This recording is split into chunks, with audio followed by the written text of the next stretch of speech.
Cristel, did you always want to be an artista? Ah, nung bata po ako, like mga as in super bata pa nung pinasok ko yung industriya, singer po ang alam kong talent ko lang. Tapos nag-audition ako for a teleserye. Tapos, ang akala ko audition na po yun, parang singing contest or segment sa noontime show.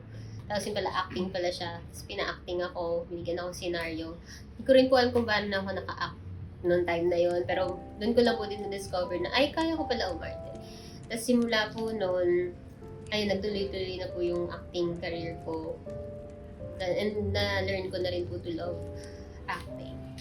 Pero yung pag-audition mo na yun, ikaw may gusto nun? Ang gusto ko po, Singer? kung siguro kung alam ko na acting po yung pinasok ko, baka hindi ko po gusto yung audition. Pero dahil pumunta po ako doon, gusto ko kasi akala ko singing siya. Pero eventually, pagkatapos naman po ng first teleserye ko, okay na po sa akin. Masaya na ako nagpupunta sa mga acting auditions. Ilan taong ka ba nun? 8. 7 or 8 po. Parang ganun, 7 or 8, hindi ko na po masyado. Pero nung time na yun, yung ini-imagine mong showbiz, yun ba yung nakita mo? Yun ba yung in-expect mo? Parang nung bata po kasi ako, or mga bata kasi pag pinasok nila yung pag-artista, parang hindi na po work ang tingin eh. Laro po talaga, lalo na pag may kasamang parang bata din sa taping set. Pero na-realize ko na, oh my gosh, trabaho pala to, kailangan pala seryosohin, mga ano na po ako, mga 16 na. Nung pagkatapos ko ng awkward stage, tapos nakabalik po ako, doon ko po na-realize na, ay, swerte ko nakabalik ako, and seryoso pala tong trabaho na to, kailangan kong seryoso, hindi siya laro. Sino yung mga naka-close mo nun sa Going Bully? Halos lahat naman po naka-close ko, pero pinaka naka-close ko siguro pa si Eliza Pineda, yung si Maria, nagkasama po kami sa Maria Flor de Luna, and super swak din po yung personality namin. Pareho kami introvert, tapos pareho po kami ng interests, tapos tagal po namin nagkasama na halos araw-araw kami nagtitaping. Kaya, ayun po, naging super close kami. Singit ko lang paano kayo naging close ni Sue? Dahil po, Parang may special friendship kayo. nagsimula po yung super naging close kami. Matagal na po kami magkaibigan, lalo na kapag kunwari may mga asap, yung nagbabatian. Pero yung super naging close kami, simula pa nga po sa'yo po, ng Katniel. Kasi po, magkaano kami doon, magkaibigan po kami doon. Tapos yun din po, sa taping, araw-araw nakikita. Pero hindi ko rin po akalain with Suna, tatagal yung friendship namin kasi usually po pag meron nga po, di ba, taping friends taping friends lang na tinatawag, pero nagtuloy-tuloy po yung friendship namin, and ayun po, nakakatuwa po na nakahanap pa ako ng totoong friends sa industriya. Pero nung bata ka, habang nag-showbiz ka, may iba ka pang dreams? Like, ang dream ko lang po talaga dati, una matapos po yung pag-aaral ko. Tapos, ang dream ko po, maka-travel around the world. Kaya ang iniisip ko pong backup plan ko noon kapag hindi na po ako artista, mag-flight attendant po ako kasi feeling ko parang mas stable job po na and then nagagawa ko yung kung ano yung gusto ko. Pero po, super sakto lang din na pagka-graduate ko ng college, dapat po mag-quit na ako ng showbiz noon, tapos mag-apply na ako for flight attendant po. As doon naman po nagsumakto na nag-viral po yung video, cover songs ko po sa Facebook and YouTube. So, and then nakasabay po ako sa pag-boom ng digital media. Kaya ginrab ko na rin po yung opportunity na yun, and then nag-vlog po ako. Ayaw kang pawala ng showbiz. Hinata ka pabalik.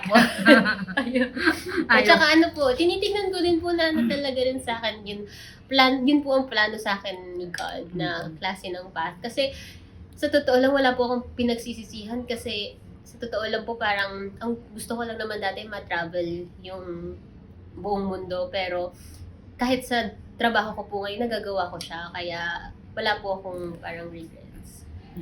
Nung 2022 ka nagpunta ng Korea, di ba, to study? Apo. Part ba kasali ba sa plano na gusto mo magkaroon ng career doon? Hahanap ka ng paraan? Hindi po. Hindi. Hindi po talaga. Pero, nag-sign po ako sa agency doon para makakuha po ako ng visa, para makapag-aral po. And then, eventually, kapag magaling na po ako mag-Korean, baka doon pa lang po ako pwedeng pumasok sa mga projects or shows doon. Pero, somehow, hindi po siya ganun kadali. Like, to learn the language po. Tapos, parang yung pag-stay ko po doon, hindi siya enough para talagang maging super galing ka na in Korean.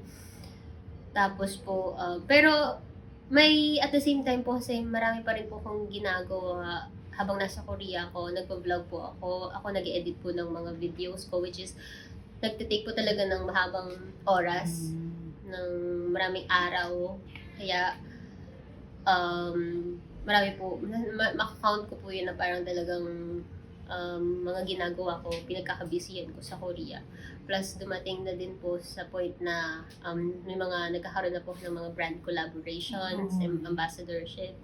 So, yun po, parang, pero at the same time, kung may mga projects pa rin po ako dito sa Pilipinas. And ang kagandahan naman po nakakapag ano lang po ako, balik-balik. Kung may project po sa Pilipinas, uuwian ko po and then babalik lang din po ako ng Korea. Yun na nga ang jet setter mo na bigla. So parang ilang months ka doon, ilang months ka dito? Parang siguro po mas bilang 2 years lang naman po yung contract ko with agency dun sa Korea. Mas madalas po ako ngayon sa Korea. Parang tinatapos ko lang din po yung contract ko doon, and then after that dito na po siguro ako mas magko-concentrate. So, ano pang ang tawag dito? May mga local followers ka na din doon talaga? Naka-develop ka na rin? Parang po, kasi pag nakikita ko po yung mga videos ko, may mga nagko-comment po na Korean. Tapos, meron din pong, madalang naman po, pero nakakatuwa po pag may mga Korean talaga na minsan sinasabi pa nila, pakita nila sa akin yung phone nila, nakasubscribe sila sa channel ko. Ganun po. So, nakakatuwa po yung ganun. Kumusta na yung language na ano mo na, tingin mo master mo na, i-rate mo nga sarili mo? Conversational po.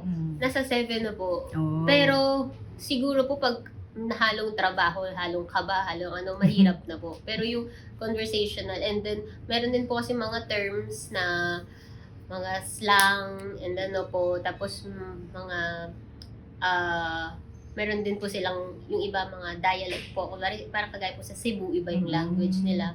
Yung ganun din po. Pero sa Seoul, siguro pag, lang po, kamustahan, and then hangout, mga 7 out of 10. Ang dami mo na rin friends doon, ano? Opo, yun din naman po yung parang pa din po goal ko sa sarili ko. As an introvert, parang sabi ko, kailangan... Hindi ko makita yung introvert. Opo, hindi po talagang... Pag pinapanood ka, hindi na. Mga nasa inner circle ko lang po nakakaalam talaga kung gano'n talaga po ako mahihain. Pero iba po siguro pag nasa work ako, kasi alam ko kailangan... Work mode ka. Po, parang naka-work mode po ako, and... siguro tagal ko na rin po sa industriya. Kaya alam ko po na kailangan talaga requirement yung talking and PR sa industriya. So, ayun po. Cooking, magaling ka na? Korean? Ayun po yung isa sa mga goal ko siguro this year na or next year na matutunan po magluto and gumawa po ng cooking vlogs. Kasi parang mag-aasawa ka na ng Koreano. Joke lang. Kaya nga po mag-aaral. Mamaya na yun. Anong tawag dito? Okay. So, yung Korea ba, di ba fascinated ka before because of K-drama? Yes po. Nung tumitira ka na doon, mas na-inlove ka ba sa Korea? Ano yung mga parang bago mo pang na-discover na pwede mo i-share sa amin? Sa buhay nila Actually, doon? masarap po sa Korea. Mga favorite thing ko po about Korea yung weather. Kasi po dito sa Pilipinas mainit talaga. Tapos po, yung transportation system po, sobrang Efficient. exact po and inefficient. Like, ano po, tapos mura pa po compared kumari sa Japan na sobrang mahal. Doon po mura kahit taxi, mura pa din po. Pero, ang masasabi ko po, mahal talaga. Like, mahal po yung food, yung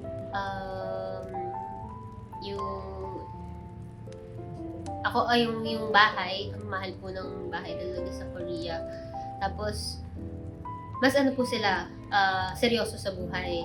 Like, hindi po tayo mga kagaya mga Pinoy na super, ano lang natin, masayahin, and then, madaldal, sila talaga parang mind your own business, ganyan. So, ang hirap din po i-compare. Pero, parang ako naman po, ang personality ko naman po, nakakapag-adapt naman po ako sa mga bansang pupuntahan ko. So, pag nandito po ako, okay lang. Pag sa Korea, okay na din po ako. Okay. Recently, nagka-award ka doon. Can you tell us more about it? Ano po, parang sabi ko po, isa yun sa mga, or pinakamalaking award ko po na na-receive. Kasi,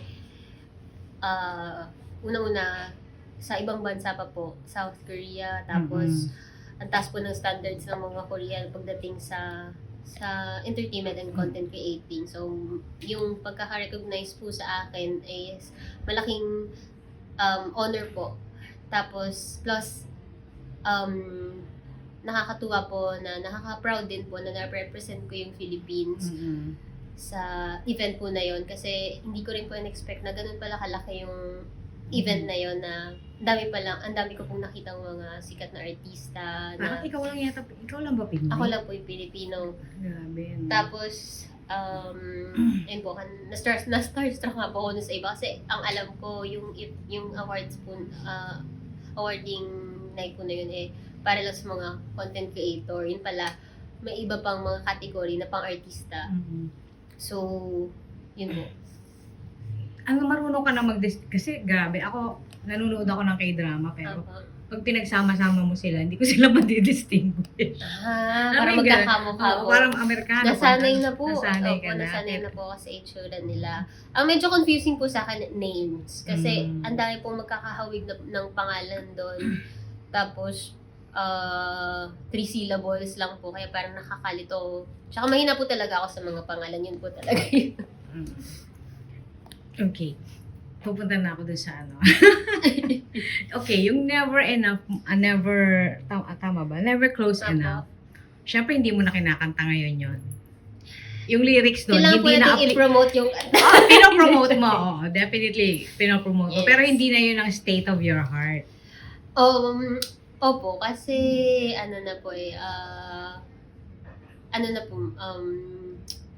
past is past. Parang ganun po. Ang message po ng kanta is talagang moving forward sa life. Yun po yung pinopromote ng song. Kaya, kailangan ko sumunod dun po sa song.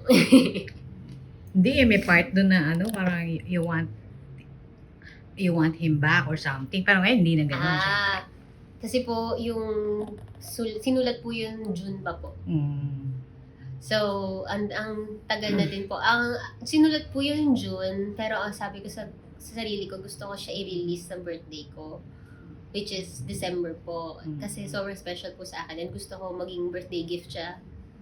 Birthday gift ko sa sarili ko. Kaya, ayun po. Kaya,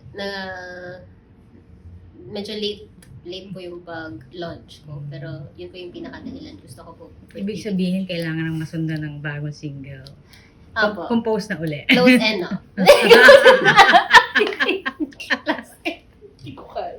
Teka lang. Bakit sa vlog mo ang reference sa kanya, Sutor?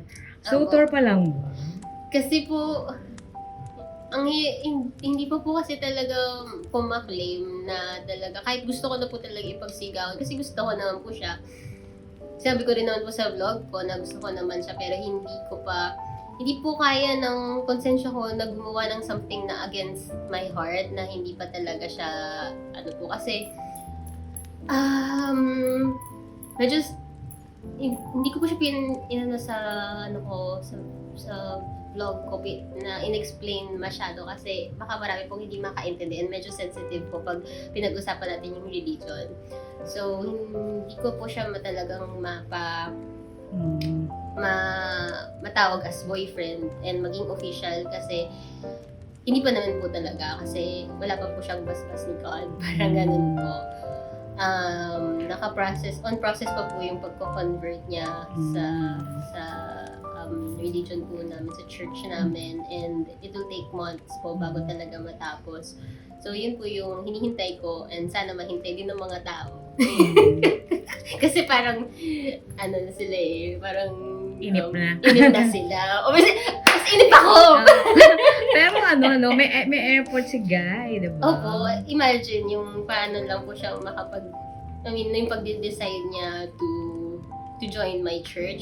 Sobrang laki pong thing doon para sa akin kasi ano po yun halos sacrifice. Pero somehow, akala ko nung una talagang magko-convert lang siya just because of me. Pero somehow, eventually, nagugustuhan na po niya yung mismong church and yung mga yung doctrines. Kaya mas nakakataba ng puso. Kaya, yun po, nung nakikita ko na ay hindi siya eme lang, hindi siya parang words lang, naging actions siya. Doon ko na po na-decide na, sige, gusto ko na siyang i-share sa public. How do you pronounce his name? I'm sorry. Ha Suyok po. Yung surname niya is Ha and Suyok yung name po. Paano yun? May ano ba doon? May mga kapilya siyang mapupuntahan doon sa Yes Korea? po. Actually, sa lahat naman po, ang dami na pong territories sa buong mundo na may pwede pong masambahan or maka-attend a worship service. Kahit po ako pag nag-travel po ako kahit sa Europe, America, meron po lagi. Kailangan nila po mag-effort hanapin or mag-effort maglaan ng time para makapag-attend. Ang tawag dito, ano na siya, no? Nagtatagalog na din. Ang tinuturuan ko lang po, pero hindi pa po talaga. Pero super nakakatuwa kasi interested po talaga siya na kahit parang bulol-bulol or mali-mali minsan, pero gusto niya matuto. And gano'n naman po talaga sa umpisa nag-learn ng language, yung talagang magkakamali ka. Pero yung conviction niya para matutunan or makapag-adjust sa culture ko, sobrang na-appreciate ko. Sorry, nakapunta na ba siya dito? Aba, nag-visit na po siya. And then, may kita rin po nila yung eventually sa vlogs ko. Medyo late lang po yung vlogs ko kasi nga po iniisip ko pa kung i-share ko na siya o hindi. Share mo na. Ayun na nga po. Sinimulan ko na nga po. Kaya marami pa pong mga susunod. And eventually, masishare ko din po yung pag-visit niya dito sa Philippines. So, napakilala na. Opo. Pero ang galing, no? Swak yung humor nyo. Kahit may language barrier ng konti. Yes. Nagulat din po ako sa kanya kasi hindi siya yung typical Korean mindset po ng lalaki. Kasi alam ko naman po, dami ko na pong nakasalamuhan na Koreans and siya po talaga willing siya to adjust, willing siya to learn, and open-minded po siya sa mga bagay-bagay. And ang pinakagusto ko sa kanya, super respectful niya sa boundaries ko. Marami po kasi akong boundaries as NBSB dati na, I mean, hindi ko alam po kasi kung dati pa ba o ngayon naman, hindi ko alam, pero late bloomer na lang. If ever po na talagang maging official na kami, siya po yung first boyfriend ko.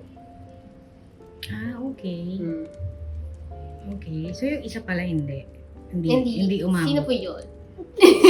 Ano ba? Ang hirap. Okay, basta yun. Si never close enough. Kaya nga po never close enough. Okay. Ayan. Pag kinasal ka in the future, asa kasal na ako, di ba? Sa Pilipinas mo ba gusto o doon? O dalawa? Depende po kung kanino. Kasi masabi ko naman po na yung paano ko pag hindi kami hindi pala siya Korean talaga yung mapapangasawa ko, paano ko? Para kasing nakadestino ka na sa Korea. May kumukha ka na ng Korean. Hindi ko rin po akalain kasi na mamimit ko siya sa totoo lang. Paano ba pala? Opo, akala ko po kasi nung nasa States na ako, nung nandun po kasi yung kuya ko, pagkatapos ko pong mag-Korea noon, nag-States po ako, tapos sabi ko, parang okay naman dito. Parang okay mag-migrate dito, kasi may family na din ako. So, akala ko talagang maging ganun na po yung path ko doon na sa States. Pero, nung pagbalik ko sa Korea, yun po, meron friend po kami, Filipino siya, pero tagal niya na pong nagtatrabaho sa Korea. So, ang dami niya na po kilalang Korean. Tapos, alam niya yung mga super close ko po, nakakapagkwento ko sa kanya ng mga personal things about me. Tapos sabi niya, may kilala siya. Tapos ayun po, pinakilala kami sa isa't isa. Tapos after that, niyaya na po ako sa mga lumabas. And then eventually, parang swak yung personality namin. And then, ayun po, sinasabi niya nga po, ano daw yung destiny. Pero ang daming kinikilig sa'yo, no? Kasi para ka na rin, kasi nagbe-blend ka sa Korean, so parang nagiging K-pop ka na rin. So, pag nanonood yung mga Pinoy ng vlog mo, parang kayong sinusubaybayan na talaga na. Para pong more on parang may, K-drama, so parang K-pop. na kinikilig, nasasaktan, kung ano yung laman ng vlog mo. Siguro po kasi, sa mga vlogs ko po, I try to be as genuine as I can. Ako po nag-edit ng vlogs ko. Hindi ko po pinapahawak sa iba kasi gusto ko po kung paano ko naramdaman yung situation, ganun ko din i-silent sa mga tao. Plus, masasabi ko, wala pong scripted sa mga vlogs ko, lalo-lalo na po yung mga vlogs ko sa Korea and travel vlogs ko. Kaya po, siguro ganun po. And, yun din naman po yung parang gusto kong ingatan na magpapatunayan sa mga tao na hindi naman lahat ng content creator for the content lang at for the pera lang. Ako po kasi parang mas gusto ko na ini-enjoy ko plus nakaka-inspire ako ng mga tao po. Okay, now that you're here, anong ginagawa mo ngayon dito sa Pilipinas? Yung mga gaya po ng ganito, trabaho, mga photoshoot po, brand collaboration, pinagsama-sama ko na po siya in a month para magawa po lahat bago po ako pumunta ng Korea. Ay, kailan ka alis na naman? Mga end of March po, or first week of April. Grabe, ginagawa mo na lang no? Cebu, ang Korea. Okay, films, hindi ka masyadong yan. Open naman po ako sa films. Kailangan lang po kasi po dati medyo nung pandemic po, iba po kasi yung sistema ng shoot dati. May lock-in po. During lock-ins, kung malalock-in po ako, hindi po ako makakapag-vlog.